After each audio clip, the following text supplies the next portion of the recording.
Yeah. So if you can keep going in the reading,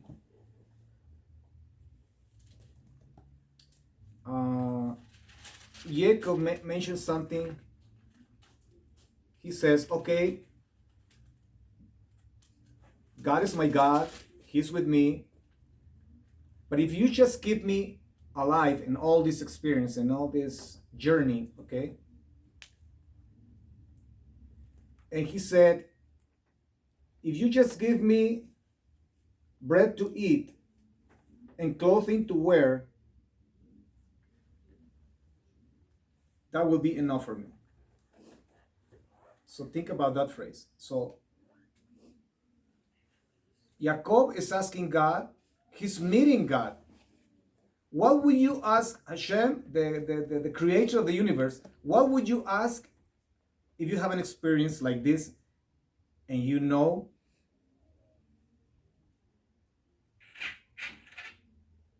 that God is listening to you? What would you ask God?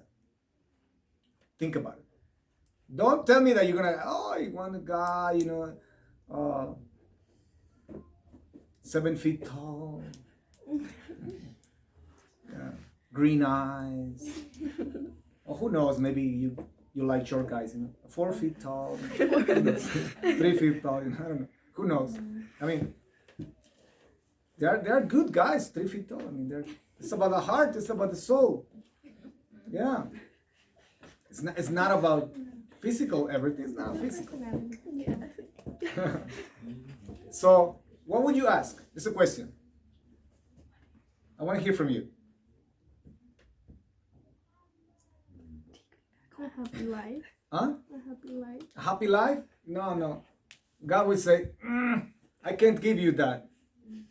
I can't give you that because if I give you a happy life, you will never learn Wisdom and knowledge. wisdom. That's beautiful. Huh? I was adding to your point. You're just grow complacent if you have a happy life. Exactly. Yeah. Can't have a life without difficulty. Yes, exactly. So, Yeah, no, wisdom. wisdom. I think wisdom. I do wisdom too. Wisdom. Okay. That's awesome. Wow. About you guys back there, what would you ask God? Think about it. I'd ask to know the secrets of the world. The secrets of the world. My goodness. You're running. So, I mean, it's a very simple question. What would you ask God? I mean, okay, if I ask you, what would you ask the President of the United States of America? Well, no, I think it's the wrong example. What would you ask The richest man on earth. the most important person on the planet, the richest person on the planet? I don't know. Money. Elon Musk, who knows? If you meet him, what are you going to ask him? Are you going to start thinking in material terms? He's the richest guy in the planet. So, now think about God. This awesome being that we call God. What would you ask? Denise said wisdom. Wisdom. You have something, the tip of your tongue. Yeah, you. Yeah, you. I'm thinking about it. Huh? The 7 feet tall guy with green eyes? She said yes. Okay. So that's a good answer. So he will come. Look at what our father Jacob asked. Please, all I ask is just a little bread and a simple cloth. If you keep me with enough food, just a couple pants, pair of shoes, couple shirts, and a hat, of course. So simple. Keep it simple. But Jacob, you are meeting God. Why are you asking just for enough food and clothes? That's it. Say something to you. Hmm? So Jacob, remember, he leaves his house, his mother's house. Now he is in his father's house. He is facing life for first time. You have to understand, Jacob was a man of the house. Esau was different. He was wild. He was always hunting and he was a wild guy. But Jacob was a man of the house. No blisters, always in home, studying. Hi, mommy. Hi, daddy. No scars, no nothing. I mean, very smooth guy. Everything easy. Now he has to face the next step in his life. Now he has to face, he's been persecuted by his brother. His brother wants to kill him. And he's going to a land that I have never been. The land of Haran. And actually he spent almost 20 years outside of his own house. Just think about it. He has to be taken outside of the zone of comfort. Many of you eventually have to face that. You have to leave the house. Yeah. And believe me, I'm saying this to the guys. The first most stupid thing you can tell your wife is, my mom didn't cook like that way. My mom used to sweep different. Used to mop different. So the first thing you have to understand, you won't get married your mom. So you're leaving your zone of comfort, your bubble. Here's Jacob living his zone of comfort. It's a totally different experience, rough.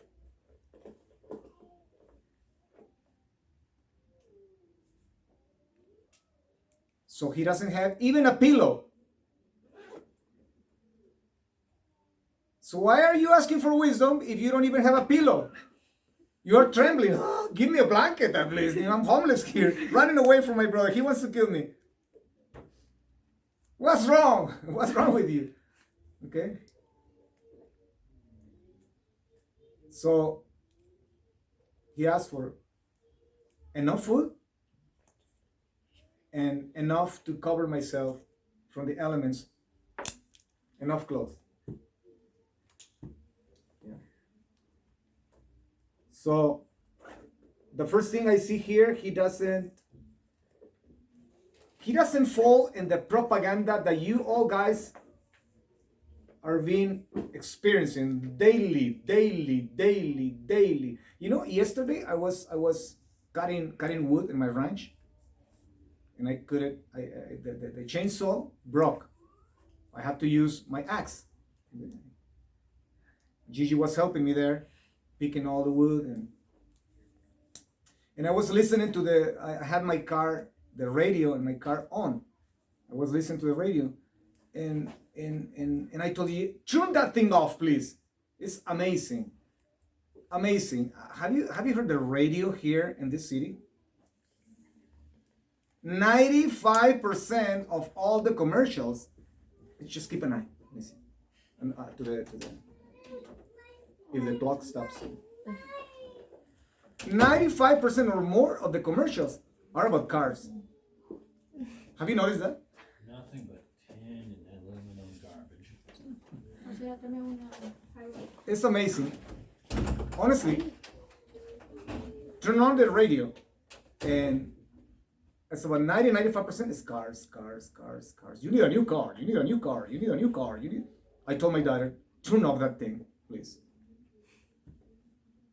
It's the most mediocre radio I have ever heard in my whole life. And I have lived in California, Oregon, Washington, Arizona, and Texas. It seems like people are happy just having a car, a nice car. So everything is about, you need a new car. Why do I need a new car?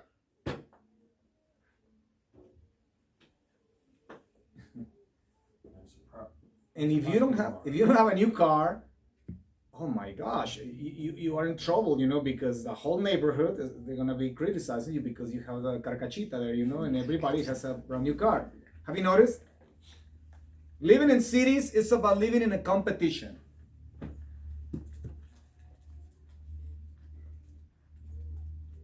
People compete. What kind of tennis shoes you have? I mean, even if you buy tennis shoes Marca Patito, you're happy with those tennis shoes Marca Patito, but people look at you and say, oh, you have Marca Patito. No, you must have Nike. You must have Reebok. And nothing wrong in having Nike and Reebok, But you know what I'm talking about. Everything is about competition. You can't afford to have the cell phone that is, I don't know, 2 years old. You must have the new one. Everything is about competition. So, and you guys are being bombarded. And because you are a generation that was born with this, for you it's not relevant what I'm saying, maybe. Because you were born with this.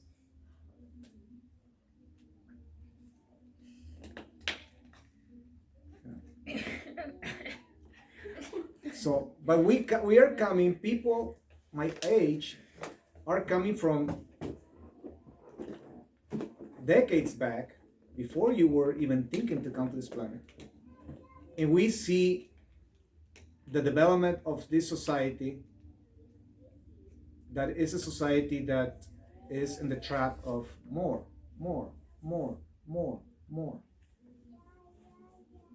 A lot of people buy stuff just because they are envious. And they are good people.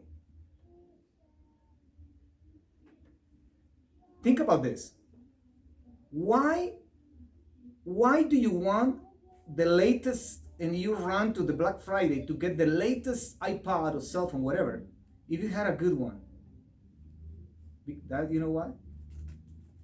If you did that, and don't get offended, okay, please.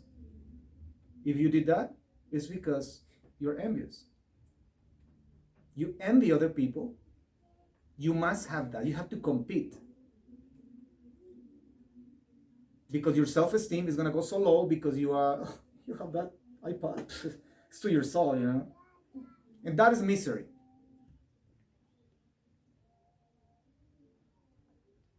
That is misery. Just think about it. And I'm not old-fashioned guy. I have dealt with this issue for years, since the explosion and the boom of internet and my counseling table. Once I moved here, I've been dealing even more. Because this city is a very boring city. I'm sorry. I'm very honest with you guys, okay? It's one of the, I have lived in Seattle, in Portland, in Seattle, in Phoenix, Arizona, and so many places in this country. But this city is boring. There's only dust here. Only dust and restaurants. People just love restaurants. And I understand that here is where I have seen this phenomenon even more intense. Because the boringness, the issue with boringness in teenagers. I have one lady one time, and this is one of the examples. She called me from this place where young people are placed and they give them Prozac. You know what Prozac is? It's a very strong drug. They give them all kinds of drugs because he's hyper. He's hyperactive. And he doesn't pay attention. And he needs drugs. He needs drugs because he's hyper. This is the generation we live in. A lot of mothers are swallowing that lie. No, he's not hyperactive. He doesn't have mental issues. He needs attention. He needs more attention from the parents. That's it. It's very simple. That's the way we used to cure our kids, back in the 60s, 70s. No, now everything is drug. And you know why he was so hyper? I told the mother, do you have, I knew this family had a land in Juarez, Ciudad Juarez, Mexico. Okay, a little ranch, nice place. Out there, in the middle of nowhere with nature, okay? I know you have this piece of land, you have chickens and goats. Take this little boy, 12, 13 years old, get the cell phone out of his hands, get this boy out of here, and take him to the ranch. Put him to work with shovel and pick. Love him, touch him constantly. Tell him how much you love him. After a month, she calls me, oh, thank you so much. I mean, why do you thank me? It's just common sense. It's so simple. Just love your kids. Get that cell phone out of his hands.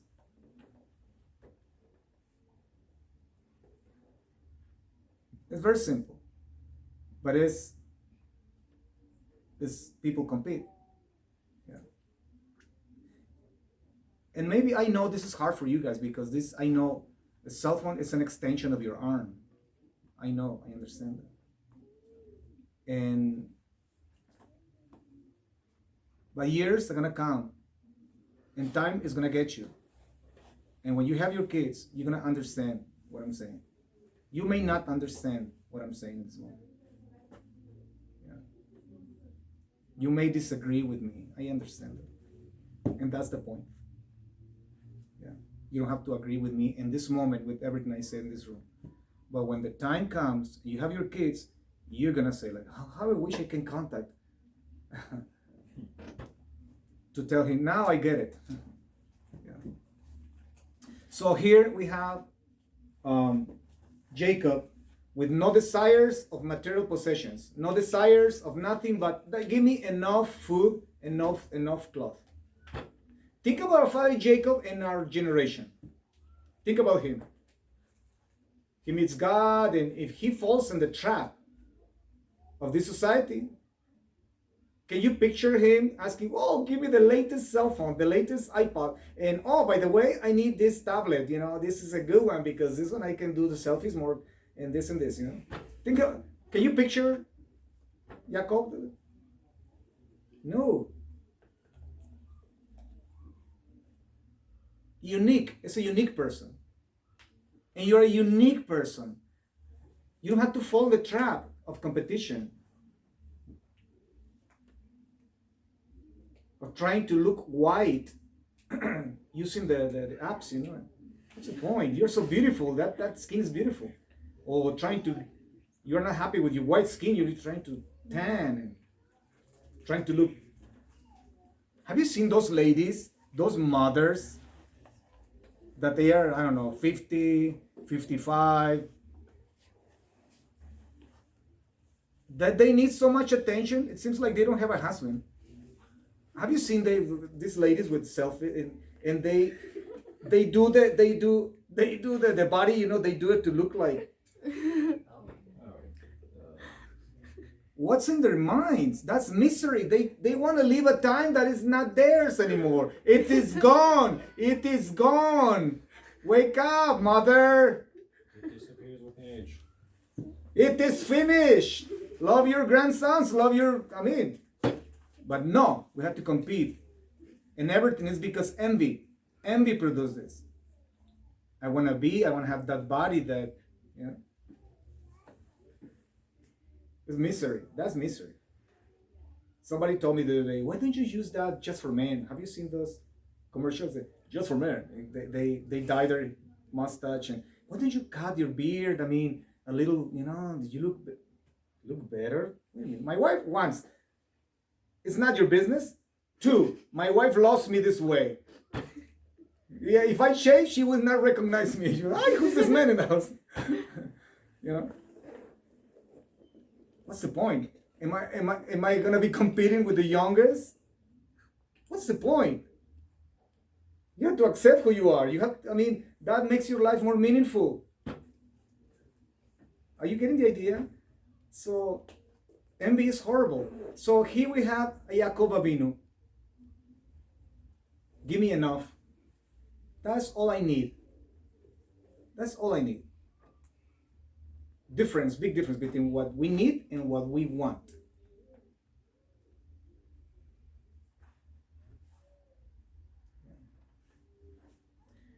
Sadly, many times parents don't help.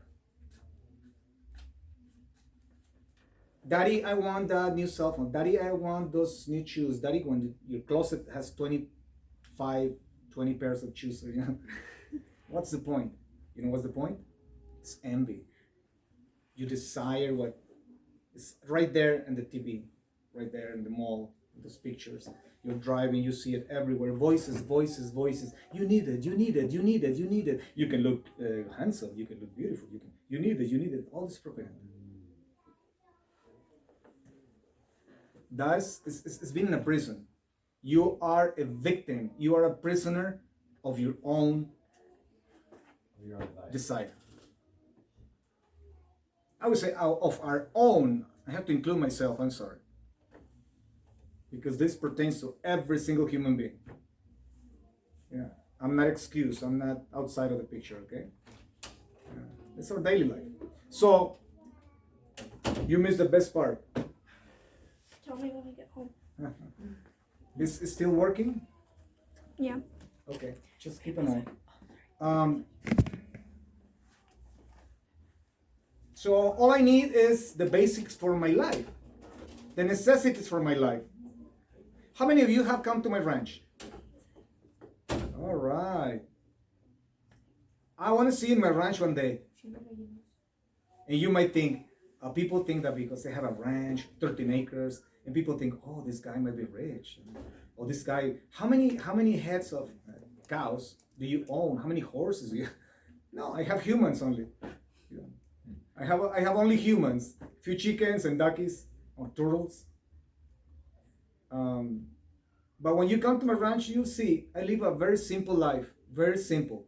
Very extremely simple life. And you know why? Because it's above all this age was what is my main teacher. That now I understand that if you live a simpler life, you can actually find more contentment and joy and more happy moments in your life. So I live a simple life on purpose. On purpose. I could drive a better car. I don't buy a new car. And the moment I buy a new car, you know what it's going? The system is going to demand from me that that car cannot go to any shop. They have to go to the dealer. You know how much it costs to maintain a new car? The insurance? No, I don't want that. So I don't have any debt. I have never bought anything on credit. Big advice for you guys. Don't buy anything on credit. The first time you get a credit card, you that are one of the older kids, you know, don't buy anything. Grab that card, rip it off. Since I moved to America for 35 years, I have never bought anything on credit. How do you buy your ranch? Save, save, save, save, save, save, save. I don't spend my money in stupidity. Okay. I have 2 pairs of shoes. I don't need 3. I don't go to restaurants.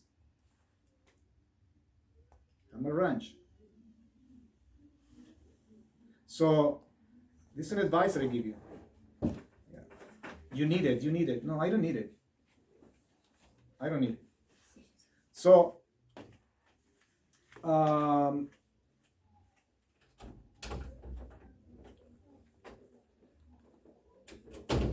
but the request of Yaakov is a double one, okay? He doesn't ask only for bread to eat and for clothing to wear. He asks also God that God should not give him more bread than he needs to eat, no more clothing that he needs to wear. So I want to read something very, very interesting that I found. And this comes from the Ramban, Rabbi Moshe ben Maimon, known as Maimonides. It was a rabbi that he lived almost 900 years ago in Europe. Okay, and the Ramban says, he gives us these remarks, that it accords with the way in which God created the world. Think about this. jewels and precious stones, okay, not being essential to life. How many of you know that a nice ring or or jewels, diamonds are not necessary for life? Those are not necessities.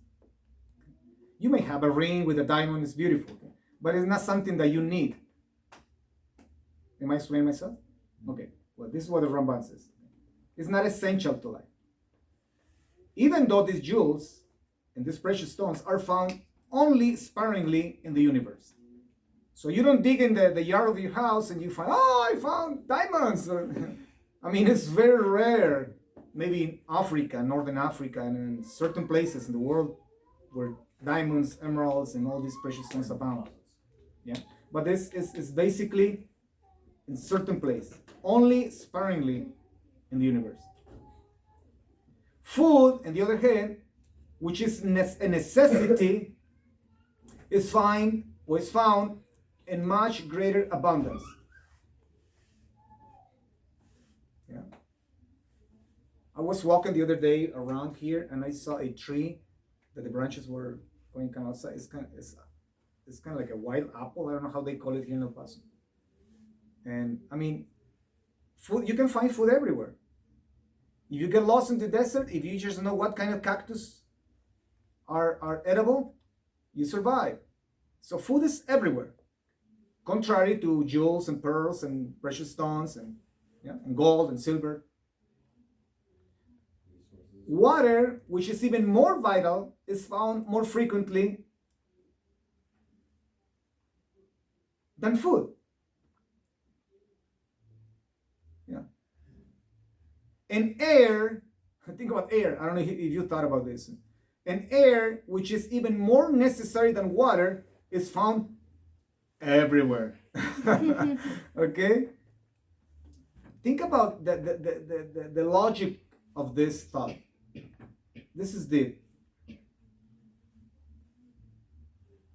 So it is thus seen that it is not God's purpose for everyone to bless with riches. Sounds pretty contrary to what many people say. There's some famous preachers and Christendom and the TV. Bless you. Thank Yeah. you. Listen what the book of Proverbs says, book of Mishlei, Proverbs chapter 30, verse 8. Write it down, and this is a good one for you to meditate on this at home, okay? Proverbs chapter 30, verse 8.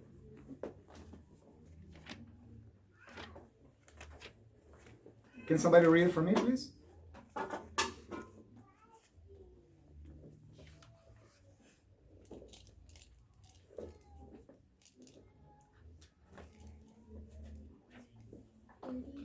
You have it? Chapter 30, verse 8. Proverbs. Wow, you're the fastest in the West. So you don't have it yet? I have it.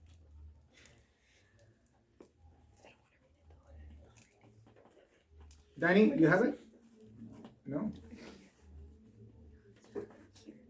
Keep falsehood and futility far from me, and give me neither poverty nor wealth. Yes, provide just the food I need today. Mm-hmm. Give me neither poverty nor riches. Feed me with the what? The mine allotted bread. Oh, that.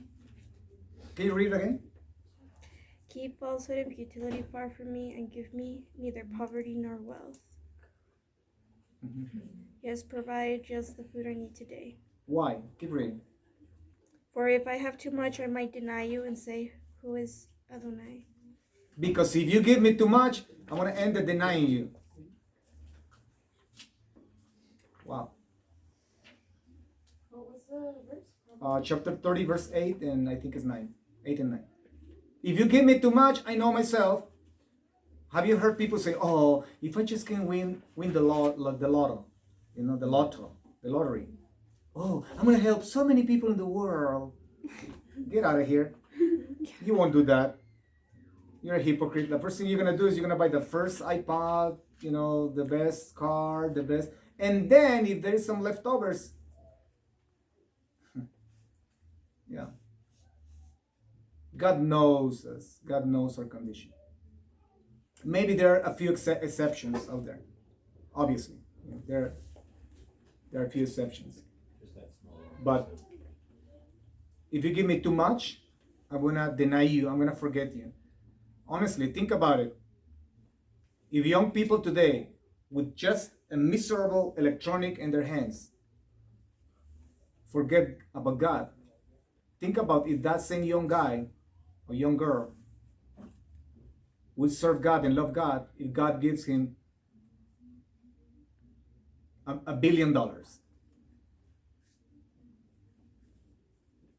So when we say we love God, we say, oh, how we love God. Do we truly love God? Are we content with what we have? This is the basics of spirituality, guys. If we don't understand this, I don't know what we are doing in this room.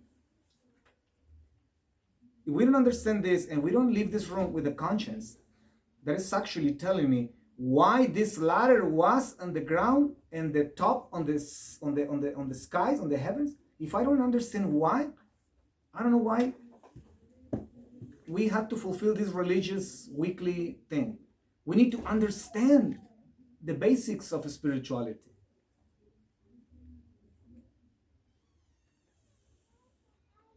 The idea of the escalator being on the ground means,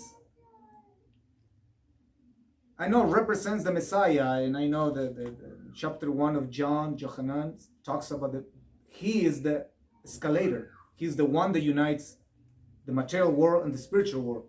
Okay, but I'm not talking about that in this time.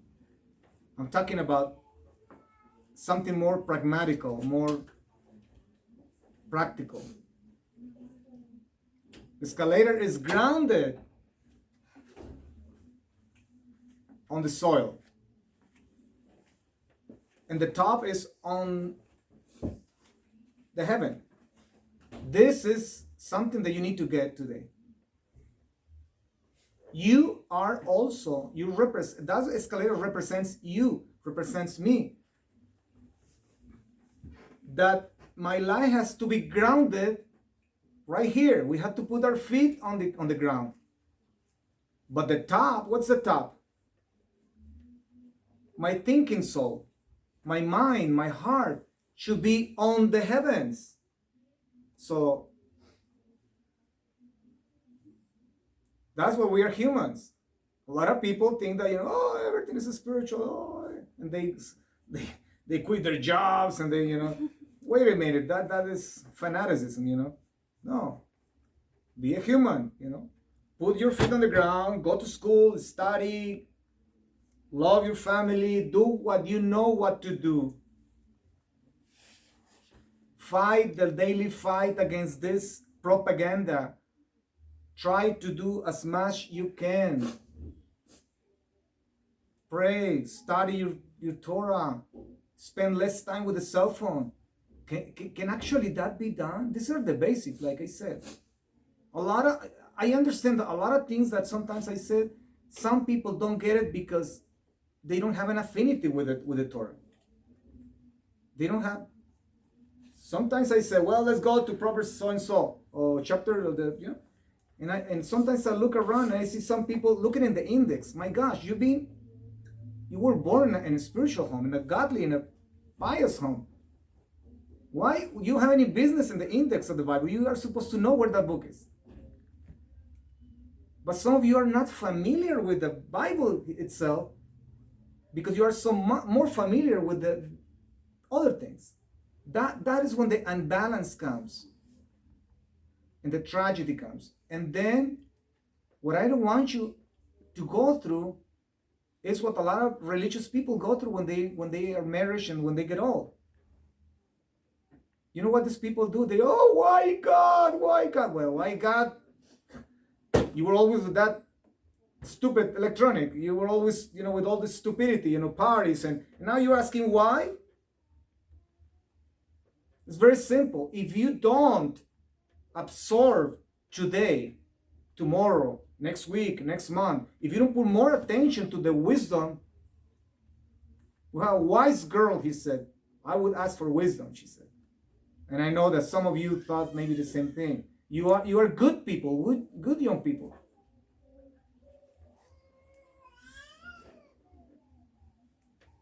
And I want you to succeed. That's my whole point. Yeah? Can you smile?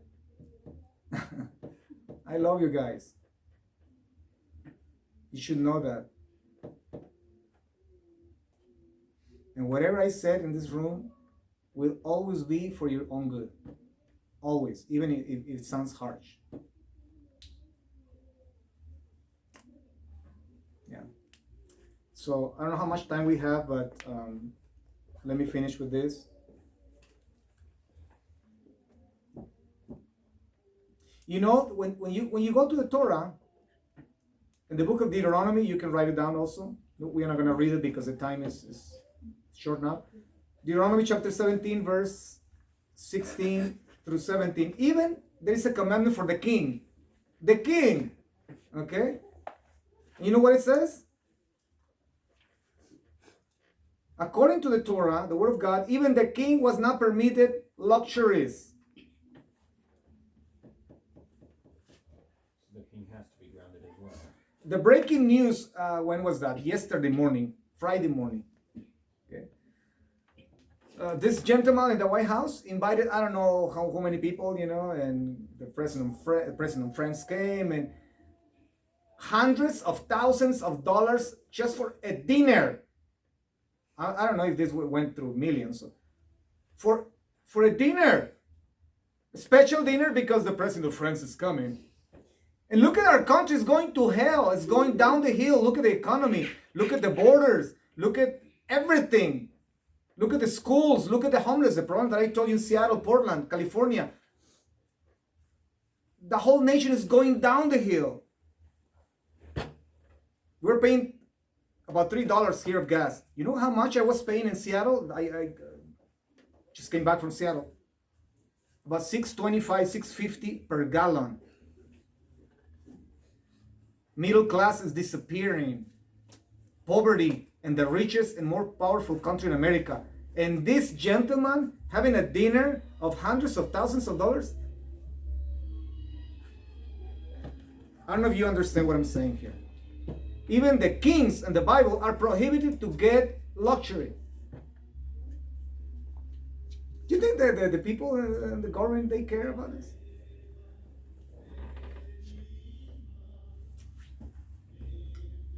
Yeah, it's very sad. So,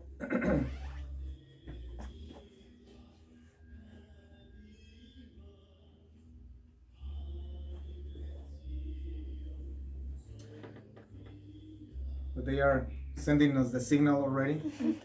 I think I made my point. There is more that we can keep going this evening. But guys, I'm going to invite you to do something. Why don't you try at least once a week? And I think the best day to do it is Shabbat. Honestly. And I told you, everything I said to you is because I truly love you. You know how far I live. I have said this many times, but I want you to understand. Today I struggle to come. Believe me. I'm not very on. I'm so open that my brain. I don't know if you can see my brain. It's almost falling. Okay. I want to see very clear with you guys. I come here because with my hope that you will understand that you need to hear this. And I appreciate and I value that you take your time to come and listen to me in this class. I really appreciate, I admire you because most young people, they don't care about what we are studying here. Most people, they don't care about wisdom. This is wisdom made it simple just for you. But wisdom will never do anything for you if you don't embrace it. Yeah. You just take one day a week. Leave your cell phone. And I know you're going to start sweating and trembling. Oh, you're going to faint. I know. Try to do that. And don't use excuses. That, oh, no, it's you don't understand. It's my job. My job, they call me. It's Shabbat. Oh, I have to go to school. It's Shabbat. Did you get it? Shabbat. Try to do it once. Can we do this next week? When you get home, you can get your cell phone back and apologize with your cell phone because you left it alone and you hug the cell phone. You can do whatever you want. But can we do that next week? What do you think? Just prove yourself. Prove yourself. How strong you are in your soul. How much are you actually assimilating what we are talking here? Can you actually do it?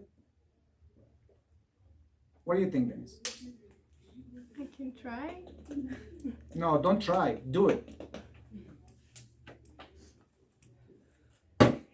Can you try to get my thermo? Yeah. You see? You are not getting my thermo. You are trying.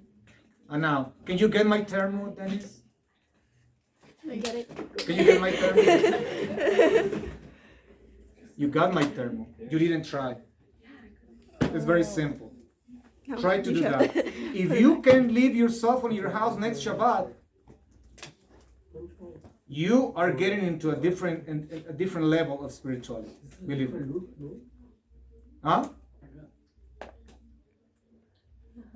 You're suffering convulsions now? Oh. Yeah. The chief road to contentment.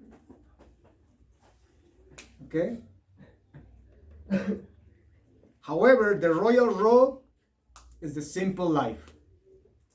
Try to make your life simpler. Can you? And by simple, I'm not saying that you have to live like, barefooted, like a homeless. No, I'm not talking about that. No. Just live in moderation. The enjoyment of a simple life, believe me. And here you have a guy of almost 6 decades. I didn't understand this even 15 years ago. I'm still growing. I'm still growing. I'm not just the all-knowing guy that knows everything, very mature. I'm still growing. We never stop growing. I hope you get this. The enjoyment of a simple life destroys envy and breeds contentment. If this is all you can get today, I will be happy. I'm going to repeat it for you. The enjoyment of a simple life destroys envy and breeds contentment. When one has discovered the joy of a simple living, I don't know if you're listening. Are you listening? The joy, one has discovered the joy of simple living, the craving for luxury or for nonsense stuff and indulgence melts away. Believe me. In fact, all forms of excess then become distasteful. Yeah. And I wish you can learn this. Because if you learn this, you're going to learn to be content in life. Living a simple life, not so attached to all the things that this machinery of propaganda of you need it. Okay? When you enjoy a simple life, then you start understanding the simple way to go is also the wholesome way. Simple, maintain your life simple, don't complicate yourself. It's closer to nature. As farther we move from nature, we get more envious, hypocrite, always competing. Yeah. Don't get into the trap. Be like our father Jacob. Give me enough, my sustenance. And all these little things, if I want a nice cell phone, well, it'll come. A good car, it'll come. Nice clothes, it'll come. But focus on what is simple. And you're going to find contentment in life. Hashem bless you and keep you. Thank you. I love you guys. I love you. I truly love you. Thank you. Shabbat shalom. Oh, yeah.